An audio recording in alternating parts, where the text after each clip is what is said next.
We all know that the Philadelphia Eagles need to address the wide receiver position and the cornerback position going into this 2020 draft. But not only do we need to address this position at the draft, with the most amount of cap space the Philadelphia Eagles had in a long time, we should address this during the draft and during the free agency. In this video, I want to talk about two guys that I really want to target in free agency when it comes to the wide receiver position. We got the Eagles. We got the Sixers. Philly talk. What is going on, everybody? I go by Philly Mike, and this is Philly Talk. For those of you who are new to the channel, love talking Eagles football or Sixers basketball, go right ahead and hit that subscribe button. And if you never want to miss another one of these videos, click that little bell by the subscribe button for post notifications. Now, if you've been rocking with me for a minute, old subscriber, new subscriber, and you want to help this channel grow, smash that like button. What that does is it pushes this content to other Philly fans, whether it be Eagle fans or Sixers fans. With all that being said, let's jump right into it. This offseason for the Philadelphia Eagles, the 2020 offseason, is very important for so many reasons. One, I still believe we have a contending window. Why don't we? Last year, all these so-called expert analysis picked the Philadelphia Eagles to contend for a Super Bowl. Why? Franchise quarterback in Carson Wentz, reliable wide receivers, so we thought, a good offensive line, a good running game, a defense that will bend but don't break. All that was true. And what happened to this team? Boatloads of injuries on the defensive side, then a boatloads of injuries on the offensive side, then a boatloads of injuries on the defensive side to hit more on the offensive side. Even still, the practice squad offense that we threw out on the field the last couple games of the season propelled us into the playoffs. 9-7 is not pretty, but we made the playoffs with a squad that was not supposed to get there. So the first key to having a successful 2020 season is just being healthy. Just being healthy.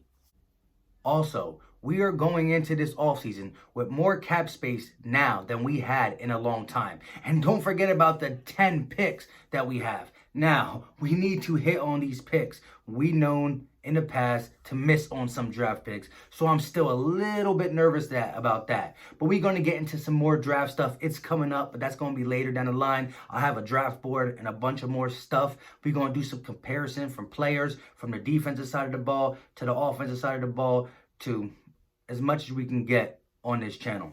But let's stay in this offseason free agent talk. We all know that Alshon Jeffrey is a big question mark. Should the Eagles keep him? Should the Eagles try to trade him? Should the Eagles release him? If they keep him, he's not going to play to mid-season. And we all know the injury problems he's had in the past couple years. It's been bad. If he could ever get healthy, he could probably be a really good receiver. Still dominant with the catch, can go high point, maybe a little bit of speed. But right now, he looks like he's running with a piano on his back. He's scared to catch the ball and get hit. A lot of things. But I do believe that is because of injury. But who's going to trade for a player? And can you even trade a player if he's on the IR? I don't think you're allowed to trade him on IR. And coming off IR week 8, week 9, who's going to trade for him? I don't know. Let's be realistic about that. So pretty much I believe, do you keep him to save the money or do you release him and take the cap hit? That's where it's going to come down to. And the Philadelphia Eagles front office is going to have to make that decision. I do see that his whole social media is kind of wiped clean of all Eagle related stuff. What does that mean? Now, some people are saying that don't mean much. I kind of believe it does mean something. Normally, that will happen to a player who does come back for that organization when they are in contract talks. Julio Jones was in a contract talk. He took down his Falcon stuff to say, look, I'm ready to leave you guys if you don't pay me. And Atlanta was like, oh, hell no. We're going to pay you, Julio. Simple. Jeffries don't have that. He's getting his money unless we release him. So for him to take it down, I believe maybe the Eagles whispered into his ear a little something. I don't know. Because of the Alshon Jeffrey news, And because we need to just get wide receivers, we need to have playmakers for Carson Wentz. Like, it's not fair to him to see all these other quarterbacks throwing to these guys. Tyreek Hill, DeAndre Hopkins, Julio Jones, Odell Beckham, Mike Evans, all these big name receivers getting the ball thrown to them by good quarterbacks. And my man Carson Wentz is throwing to Greg Ward Jr., the best receiver on our team. Now, I know we got some really good tight ends, but tight ends are going to get you that 10 yards across the middle. That's really much it. But now let's get into some of these free agent wide receivers. Let's start talking with some of the guys who are just on the board that let me know what you think. We got a guy like AJ Green. Now, he probably still got some gas left in the tank. 31 years old, one-time really great wide receiver, but coming off this big injury at 31, Deshaun Jackson's 31. Now, he should be healthy and up running, and we're stuck with him for one more year, but I do believe he's going to do some work with the Philadelphia Eagles. But I do not want to have to my left a 31-year-old and to my right a 31-year-old. Wide receiver is a place that we got to get younger in, so I'm going to have to say no to AJ Green.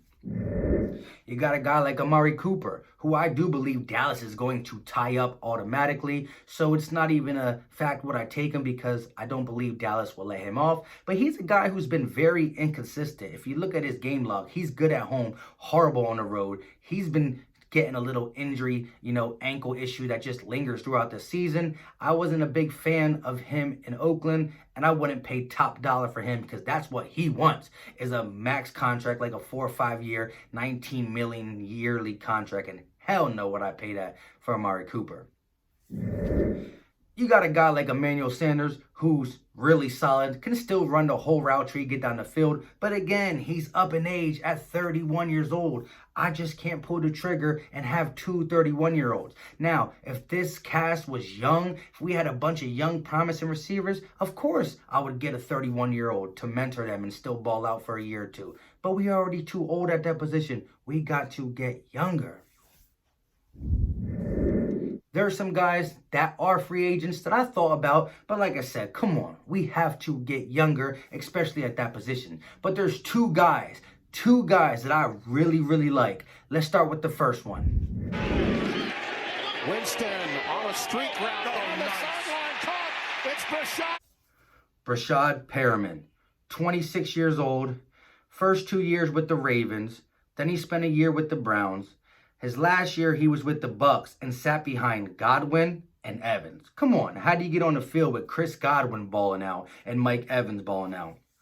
But once the injury started happening with Evans and Godwin, look at these last 4 games for Brashad Perriman. 3 catches, 70 yards, 23.3 yards average a catch and a touchdown.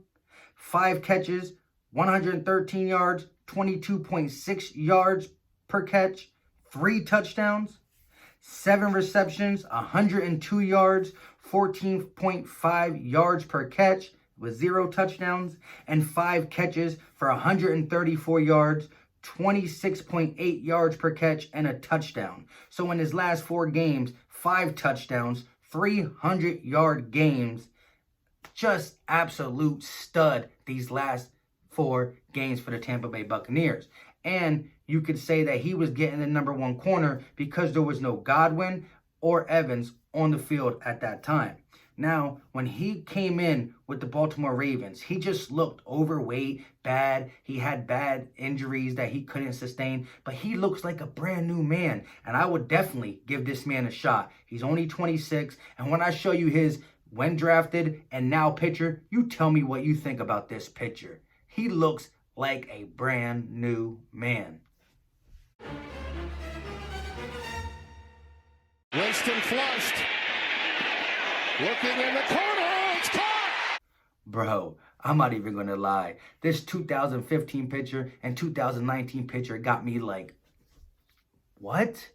This man was drafted looking like a 40-year-old man. Now he's looking like he's ready to go get 3 back-to-back 100-yard games like he did at the end of the season. Brashad Perriman is one of the guys that I want the Eagles to really consider in this offseason free agent wide receiver market. He's not going to cost you much, and he did work at the end of the season, and he's fits just right in. He can go deep, he can catch, he can do everything you want on the field. Everything you want on the field. Now the other wide receiver, you guys already know who I'm probably going to say, because in 2019, when the trade deadline was coming, we all wanted Howie to pull the trigger for him. We wanted to try to get him for a third. I think the Jets wanted a second. We were like, let's wait until we can sign him ourselves. And before I put up his thing, look at this tweet that Robbie Anderson did a couple days ago.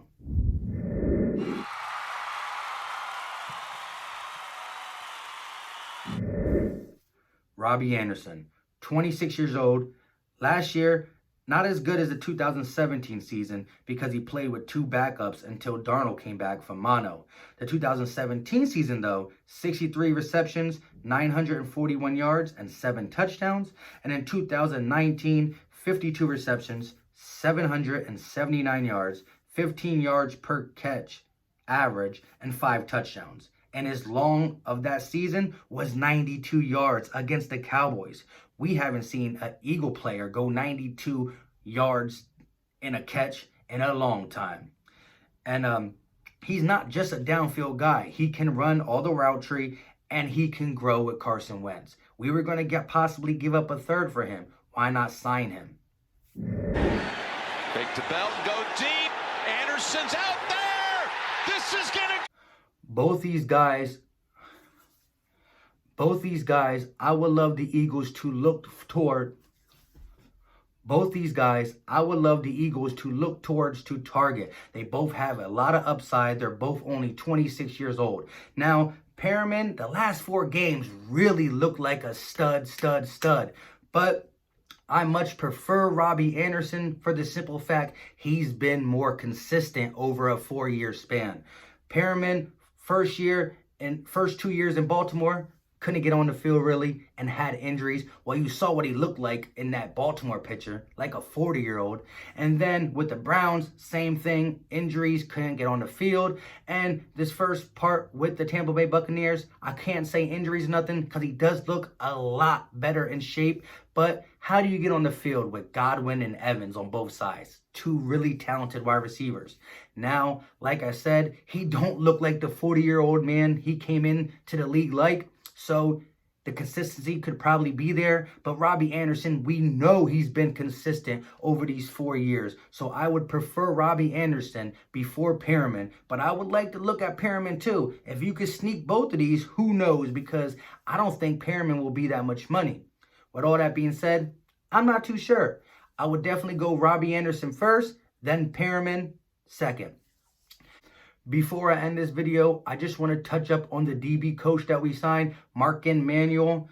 I love it. I really like it. One-time defensive coordinator for the Falcons. Had some defensive... he did something with the Seattle Seahawks on the defensive side of the end. That's 2 good people to learn from. Pete Carroll, Dan Quinn. One-time defensive coordinator. I really think he can help these young DBs. I seen him, how he hypes his, defense up. He gets in their face. He tells them when they're doing good. He tells them when they're doing bad. This is exactly what a young defensive back group will need. Sidney Jones, Rasul Douglas, Crevion LeBlanc, these young guys, Avante Maddox, these young guys would need a guy like him that will inspire him, teach him good technique, yell at them when they need to get yelled at, and praise them when they need to get praised. I love this signing. What a great signing. We got a couple more spots we got to fill, though. And last but not least, LeSean McCoy says he wants to retire a Philadelphia Eagle. I love the sound of that. LeSean McCoy, one of the best rushers in Eagles history, 2013 NFL rushing champ. Why not? Sign a 5-day contract, very cheap, won't cost us nothing. Come back to Philadelphia, your home. He played high school football in Pennsylvania, college football in Pennsylvania, pro football in Pennsylvania until Chip Kelly threw him to Buffalo. He would have spent his whole life in Pennsylvania, and Chip Kelly had to ruin it. So come back home to PA, Philadelphia, and retire. Much love, LeSean McCoy, but go out there and win that Super Bowl with Andy Reid. I got you guys beating the Niners. Let me know what you guys think about this content. If you like this content, smash that like button. Leave me a comment. What do you think about the free agent wide receivers I talked about? Do you like Perriman? Do you like Robbie Anderson? Do you like someone else? Let me know in the comment section. And with all that being said, have a good night and be easy. You know what time it is. We out.